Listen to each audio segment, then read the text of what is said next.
Siguro ikaw yung tipong taong lagi ka nagwo-workout, consistent ka naman sa paggi-gym, pero hindi ka flexible, hindi ka although nagwo-warm up ka, pero ang warm up mo ka rin yung ginagawa is, for example, lightweight, tapos half rep lang para uminit yung muscle mo, or siguro nag-stretching ka, pero yung traditional stretching lang, which is okay naman, pero may nagiging problema ka pa rin. Hindi ka kulang pa rin yung flexible mo, or karaniwang ano rin, karaniwang nangyayari rin kapag lagi nag-workout tapos lumaki katawan mo tapos hindi ka nag-stretching, or kulang yung stretching mo, kundi rin consistent yung pag-stretching mo, pag wala mag-stretching, ang karaniwan hindi mo rin maabot yung likod mo, or ikaw yung tipong tao na hindi mo ma-straight yung paa mo kasi masakit, okay?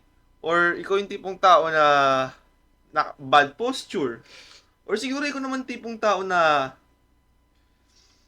malaki naman yung katawan mo, okay din naman, may six pack ka, pero bad posture ka pa rin. Okay?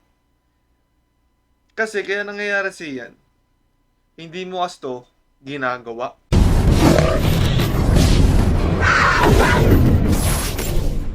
Okay. Ang karaniwan kasi kamalian ng mga tao nakakalimutan nilang i-add sa routine nila yung stretching.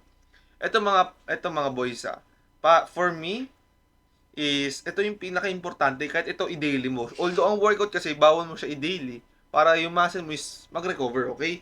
Pero ito yung sinasabi kong kailangan mag-daily workout is mag-stretching ka. Yung workout kasi is ang workout kasi is masasabi mo na rin workout yan eh. Ang stretching kasi is masasabi mo yung workout, yung mobility mo.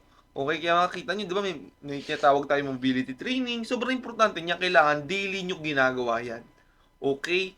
Especially for me personally ang ginagawa ko yung stretching ko, yung routine ko sa mobility ko is tuwing morning. Okay? Para kahit paano is magising din yung diwa ko. And yun, para pag gising ng diwa ko, makakapag-meditate na ako. Okay? And ito ang mobility training ko is 5 to 10 minutes lang. Sobrang saglit yan talaga niya. Okay, depende rin sa dami ng gagawin ko. For example, marami akong nakapilang gagawin. Siyempre, saglit lang yung mobility training ko. Pero, consistent. Okay, sobrang importante na consistent yung mobility training mo. Okay, kumbaga tinatawag natin yung active rest day din eh. Para pagdating ng pagtanda, para pag tumanda ka na, siyempre, hindi ka mahihirapan. Kaya pansin nyo, maraming mga nasa 60s na kubana or hirap na tagad tumayo, hirap na gumalaw. Pero may mga iba namang 60s na, may mga ibang tao naman na 60s na, 60 na, pero kayang-kaya pa rin nila tumakbo, kayang-kaya pa rin nila na tumalon, kayang-kaya pa rin nila mag-workout, straight posture pa rin naman sila. Parang, for example, yung taong laging nag-stretching, nag-workout, consistent sa lahat na gayon, is makita mo kahit 60 siya, parang nasa prime pa rin siya, di ba? Pansinin niyo, yung edad ni LeBron James, ilang taon na ba si LeBron James, di ba? Matanda na rin naman si LeBron James, pero tignan niyo, may mga ibang tao na kasi edad niya pero hirap na agad gumalaw, pero siya tignan niyo, nakakadunk pa rin, nakakatakbo pa rin, coast to coast, di ba? Ang bilis niya pa rin tumakbo, nakakasabay pa rin sa mga bagong NBA players, 'di ba? Kasi nag-mobility training siya and consistent siya doon. Yun yung pinaka-importante sa lahat eh. Kaya ngayon, is bibigyan ko kayo ng isang training para sa mobility mo or para sa stretching mo is yung dead hang. Napakaganda nitong dead hang na to. Personally, ginagawa ko dito is 1 to 2 minutes ako kasi yung pag nag-dead hang ka kasi is tinutulungan ka nito para para ma-stretch out and ma-decompress yung spine mo, which is sobrang ganda nito. Okay? Para rin mag-improve yung posture mo. Ito isa sa mga sikreto ko kasi dati sobrang kuba ko talaga, sobrang bad posture ko. Pero nung nalaman ko tong dead hang na to, syempre nakatulong sa posture ko. Lagi na ako naka-straight body.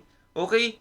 And kung mapapansin nyo, personally ako pag nag-dead hang ako, feel ko yung parang nag-stretch talaga yung likod ko eh. Sobrang ganda niya kasi tutulungan ka rin neto is ma-prevent mo rin yung mga injury. Kaya sobrang halaga na mag-dead hang ka. Ito daily mo siya gawin. Sobrang versatile niya and sobrang effective and sobrang worth it niyang gawin. Especially sa pagtanda mo. Okay?